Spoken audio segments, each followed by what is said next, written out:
everyone, my name is Kellyanne and this is Sam. And we're going to talk to you today about enzymatic browning. So this is a fun food science experiment that we're going to do today. So feel free to follow along with us and pause the video if you need to think about what we're talking about and talk to the person that you're with, or grab some supplies that we're going to be using later on. So first up, have you ever heard of what an enzyme is, Sam? No. Okay, that's perfectly okay. We're going to be talking about what enzymes are today, and hopefully by the end of this experiment you'll understand a little bit more about what enzymes are. Enzymes are something that either speeds a chemical reaction up or starts one. So we're going to talk a little bit more about that today. But first, I have something that I want to ask you, Sam, as well as you at home. So when we chew our food, do you think that is enough to help break it down in our body, or do you think that our body needs more help to break down the food that we eat? What do you think, Sam? Do you think we need more help digesting our food, or do you think chewing it is enough? Chewing it is enough? And what do you think at home? Pause this video and talk to the person you're with, and then resume and we'll discuss it. So if you guessed that we need a little bit more help digesting our food, then you are exactly right. So there are things in our body called digestive enzymes that help our body digest food at various parts of our digestive system. So that is just one example about how some enzymes work. But today we're going to talk about enzymatic browning. So Sam, what do you think will happen if we cut into this apple and then leave it on the counter? Or if we bite into it and then we don't want it anymore and we leave it on the counter? What do you think is going to happen? Turn brown. Yeah, it'll turn brown. And that's because of enzymatic browning. So this is an example of an apple that was cut open a little while ago and left on the counter by itself with no lemon juice on it. So basically what is happening is enzymatic browning. Do you see how brown it is, Sam? Yep. That doesn't look very appetizing, does it? No. No. Okay, so what's happening is that the flesh of the apple, or the inside of the apple, has enzymes in it that is reacting with the oxygen in the air. So it's causing a chemical reaction to happen to cause it to turn brown. So Sam, have you ever noticed your apples turning brown when you don't eat them right away? Yes. Yeah, exactly. So now we're going to discuss some more fruits and vegetables that might turn brown when they're cut open and left to sit on the counter. So pause this video and discuss with the person you're with to discuss some fruits and vegetables that you think might turn brown. Sam and I are going to do that right now. All right, so we have avocados and we have bananas, and these are some examples of things that might turn brown when left on the counter. So what do we make with avocados, Sam? Guacamole. Guacamole, you're exactly right. And does guacamole turn brown if we leave it on the counter to sit for a while? Yes. Yeah? Exactly, and it kind of doesn't look very appetizing after, right? Right. So if we add lemon juice to our guacamole, that might help to prevent it from turning brown. And in a few short minutes, you're going to understand why that is. So now that you understand a little bit more about what enzymes are, we're going to do the experiment now. But Sam, what do we need to do before preparing things in the kitchen? Wash our hands. Exactly, and what else do we need to do? Tie our hair back. Exactly, and we already have our hair tied back, but we need to go wash our hands. So feel free to follow along and wash your hands at home while we wash our hands. So come on, Sam, let's wash our hands.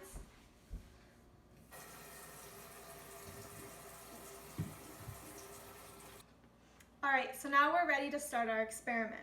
The supplies you're going to need today are a cutting board, a knife, 2 small bowls, an apple, a lemon, and a spoon. All right, Sam, are you ready to start this experiment? Yes. Okay, so pause this video and go wash your hands if you haven't already done that, and grab the supplies needed to follow along with us while we do this experiment. All right, Sam, are you ready? So we have a special tool here that takes the core out of the apple, but you don't necessarily need to do that. But I'm going to do that really quick.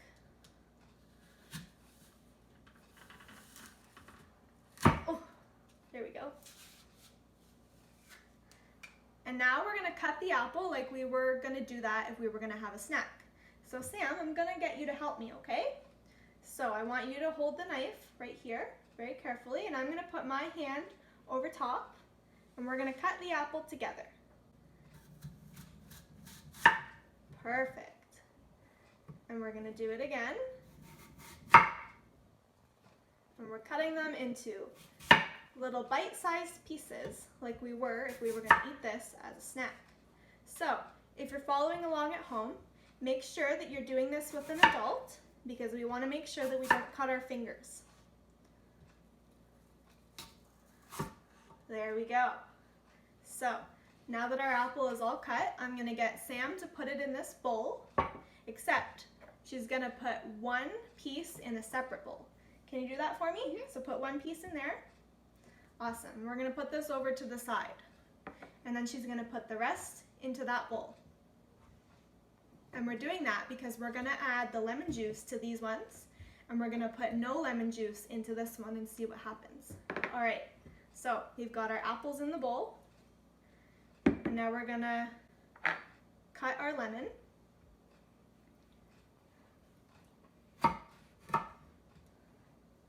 We're going to cut it into 4. All right, so now we have 4 pieces, but we only need 1/4 of it, okay? So now Sam is going to squeeze it over top of the apples. Can you do that for me, Sam? Perfect. So she's squeezing the lemon juice onto the apples, and this is going to help to prevent the apples from browning. Good job. Do you need a little bit of help to get the last little bit out? Perfect. Okay, and now here's your spoon. Can you stir it so that all of the apples get coated in the lemon juice?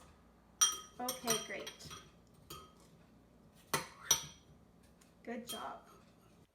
All right, so now we have our apples with lemon juice, our apple with no lemon juice, and our apple that's been sitting for about 30 minutes. So the next part of this experiment is for you to let your apple sit for about 30 minutes. So you can either pause this video and do that and then come back and we can discuss what is happening, or you can follow along and we can discuss it now.